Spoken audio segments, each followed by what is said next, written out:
that I'm grappling with is that someone was elected who ran a campaign that was openly hostile, openly racist, xenophobic, misogynistic, transphobic, everything. And yet now the election's over.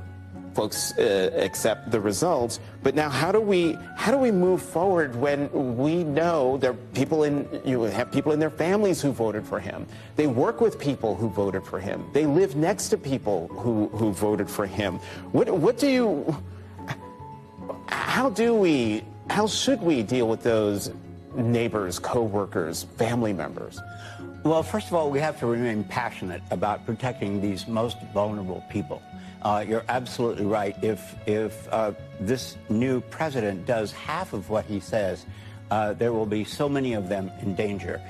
I think the way to move forward in a family or in the whole culture is this. Every religion in the world has some version of do unto others as you would have them do unto you. Love your neighbor, even love your enemies, those of us Christians have. And here's the trick. Loving has little to do with liking. You don't have to like someone to treat them like the child of God they are. You can argue with them, you can fight with them over all kinds of things, but you can't not treat them as a person of worth and respect that God created them to be. So here we got Jonathan Capehart of MSNBC consulting a bishop about how to live with the election results. I'd say it's a pretty good illustration of why they lost. They being the left, and MSNBC and all these other mainstream media lunatics are just the propaganda arm of the Democrat Party. I mean, this guy, he starts off by lying about Trump. He's a racist, he's a misogynist, he's transphobic, he's openly hostile. To whom? People who are breaking the law, people who don't belong in this country, who entered illegally, his political adversaries. I mean, who's he openly hostile towards? He goes on about how we're going to live with these people, your family members, your neighbors who voted for Trump. You know, they were already living with the same majority that voted for Trump. They've been living with these people all along. They lived with him through his first administration. They've been living with him over the last 4 years, and they're acting like this is some kind of a big deal, like the sky is falling. Trump was already president. The country survived. Better than survived. The country did just great. You know, this bishop here, he's talking about the vulnerable people who will be in danger because of Trump.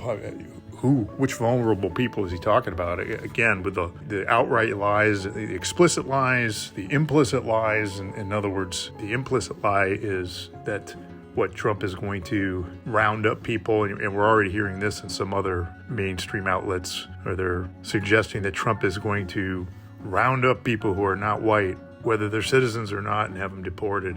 I mean, it's ridiculous. I mean, these people don't even believe this. They're just hoping that enough of their listeners are stupid enough to buy into this nonsense. I mean, the Episcopal Church is pretty far left to begin with, so, what can you really expect with that? But, I mean, just the level of absurdity here is truly remarkable. I don't know who at this point is watching this or anything like this and taking it seriously. I mean, Capehart here, Jonathan Capehart, the host, he tips his hand and shows that he's thinking anyone who voted for Trump is a bad person. I mean, that's basically what he thinks, and that's what he thinks of most Americans, because that's who most of the people voted for was Donald Trump. So he thinks you're a bad person if you didn't vote for Kamala. And you've got the chyron on the screen saying, says, finding hope in a dark time.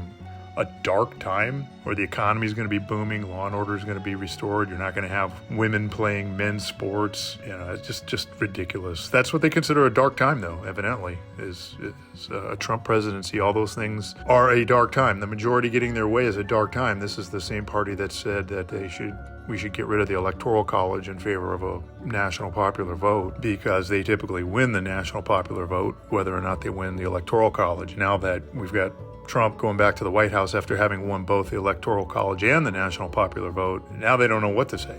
They don't know which way is up anymore. Their whole world is turned upside down. So you're seeing Chris Wallace is out. He's leaving. Looks like a bunch of other people too. So these networks, these far left networks like CNN and MSNBC, they're going to be laying off a bunch of people, it looks like, because their ratings are in the tank. Because nobody takes them seriously. Nobody's been taking them seriously, and it's pretty obvious now, based on their abject failure to influence the election the way they wanted to, the way they had hoped to. It just didn't go their way. So now They are waking up to the fact that none of this crap actually works. Nobody's buying it anymore. If you go to the Associated Press, you go to their website, check their news, here they've got a solicitation for donations. They're asking for money now. Here, click the link and you can donate money to this far-left, quote-unquote, news organization. It's just pathetic. Absolutely pathetic. Nobody takes these people seriously anymore, nor should they. They've earned the distrust of the American people, and now they're going to have to live with the consequences. Anyway, hang in there. I have a feeling things are about to get a whole lot better.